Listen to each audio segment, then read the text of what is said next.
Hello বন্ধুরা, আশা করি তোমরা সবাই খুব ভালো আছো আর সুস্থ আছো। আমি সুকন্যা, মাই লিটল ওয়ার্ল্ডের আরেকটা ব্লগে তোমাদের সবাইকে স্বাগত। আজকে আমরা যাচ্ছি একটা ট্রেকিংয়ে। হ্যাঁ, পাহাড়ের দুর্গম রাস্তা দিয়ে বেশ অনেকটা লম্বা হেঁটে তারপর আমরা পৌঁছবো একটা ভিউ পয়েন্টে। তো সেই ভিউ পয়েন্টটাতে পৌঁছানোর জন্য আমাদের অনেকটা সময় লাগবে। তো সেই উদ্দেশ্যে আজকে আমরা সকাল সকাল তাড়াতাড়ি ব্রেকফাস্ট করে তিনজনে বেরিয়ে পড়েছি। আমার বাড়ি থেকে এই যে জায়গাটাতে যাচ্ছি, এই জায়গাটার নাম হ্যাঙ্গিং রক স্টেট পার্ক। এটা তোমার প্রায় 2 ঘন্টা দূরত্বে আছে। তো ড্রাইভও অনেকটা দূর আর অনেকটা ড্রাইভও করতে হবে।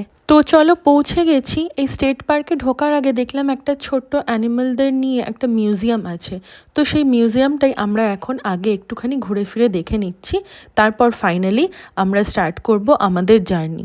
অনেকটা সময় লাগবে, তো তাই জন্য আগে একটুখানি জল আর শুকনো কিছু খাবার অলরেডি বাড়ি থেকে নিয়ে এসেছি, কারণ আমার সাথে আছে আমার 3 বছরের ছেলে রিয়ান। তো বাচ্চাদেরকে নিয়ে এরকম ট্রেকিংয়ে সত্যি কথা বলতে আমি কখনো আসিনি, এই প্রথমবার এসেছি। তো জানি না অভিজ্ঞতা কীরকম হবে, বাট আশা করি আমার ছেলে ছোট, তবুও ও যথেষ্ট কোঅপারেট করে, তো আশা করি আজকে খুব একটা অসুবিধা হবে না। তো ফাইনালি আমরা আমাদের হাঁটা পথ শুরু করে দিয়েছি। এই রাস্তাটা যেহেতু বেশ স্মুথ ছিল, তাই জন্য এখানে রিয়ানকে নিয়ে যেতে খুব একটা অসুবিধা হয়নি। তো প্রথমে কিছুটা রাস্তা আমরা ওকে স্ট্রলারে বসিয়েই ক্যারি করে নিয়েছিলাম, কিন্তু তারপর থেকে শুরু হলো এই রক্সের ওপর দিয়ে চলা। তো এখানে তো রিয়ানকে স্ট্রলার একদমই চলবে না, তাই জন্য তারপর ওকে আস্তে আস্তে কিছুটা হাঁটিয়ে, কিছুটা কোলে করে, কিছুটা কাঁধে করে নিয়ে আমাদের পুরো জার্নিটা যেতে হবে আজকে। আজকে আমরা এসেছি এখানে দুটো কাপল মিলে, মানে দুটো ফ্যামিলি মিলে এসেছি। তো যার ফলে কথা বলতে বলতে, গল্প করতে করতে অনেকটা রাস্তাই কেটে যাবে। আর যেহেতু পুরো রাস্তাতে কোনো রকম কোনো ওয়াশরুম বা কোনো রকম কোনো রেস্ট এরিয়ার কোনো ব্যবস্থা নেই, তো সুতরাং সেইভাবেই মেন্টালি প্রিপেয়ার্ড হয়েই আমরা আমাদের হাঁটা পথ শুরু করলাম। ভিউ পয়েন্ট অবধি যেতে যে ডিস্টেন্সটা, সেটা খুব বেশি না হলেও কিন্তু যেহেতু যাওয়ার পথটা পাহাড়ের ওপর দিয়ে আর বেশ অনেকটা লম্বা আর পাথরের ওপর দিয়ে, তো তাই জন্য যত ওপরে আমরা যাচ্ছিলাম আমাদের বেশ কষ্ট হচ্ছিল। কিন্তু সবাই মিলে একসাথে গল্প করতে করতে যদি যাও, তাহলে কোনো কষ্ট মনে হয় না। তো ফাইনালি আমরা এই প্রথম যে লুক আউট পয়েন্ট, সেইটাতে আমরা পৌঁছে গেছি। এখানটাতে এসেও আমাদের বেশ ভালো লাগলো। এটা ফাইনাল ভিউ পয়েন্টের একটুখানি কিছুটা আগে।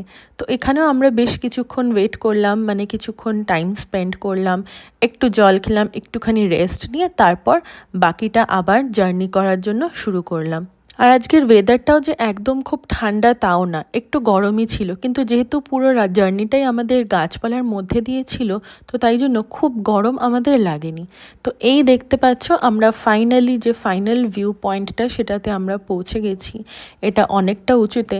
এটাকে হ্যাঙ্গিং রক এই কারণেই বলা হয়, কারণ এই রকটা অনেকটাই তোমার বাইরের দিকে ঝোঁকানো। তো তাই জন্য একদম যে ফাইনাল যে পয়েন্টটা, সেখানে যাওয়াটাও একটুখানি রিস্কি।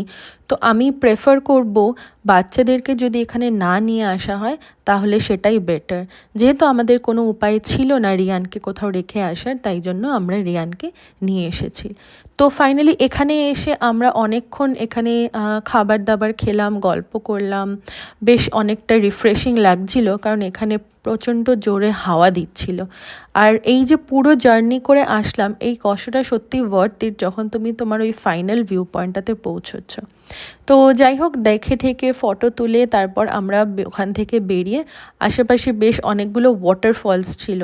সবকটা ওয়াটারফলস আমরা আজকে কভার করতে পারিনি, কারণ প্রচণ্ড টায়ার্ড হয়ে গেছিলাম, অনেকটাই হেঁটেছিলাম বলে। তো মাত্র দুটো ওয়াটারফলস আমরা কভার করতে পেরেছিলাম। তার মধ্যে এই ওয়াটারফলসটা একদম নিচে যাওয়াটা পসিবল হয়নি, কারণ অনেকটা স্টিপ ছিল আর অনেকটা নিচে ছিল। তো আমরা এখানটা যেতে পারিনি, আমরা ওপর থেকে এই ওয়াটারফলসটা দেখেছিলাম।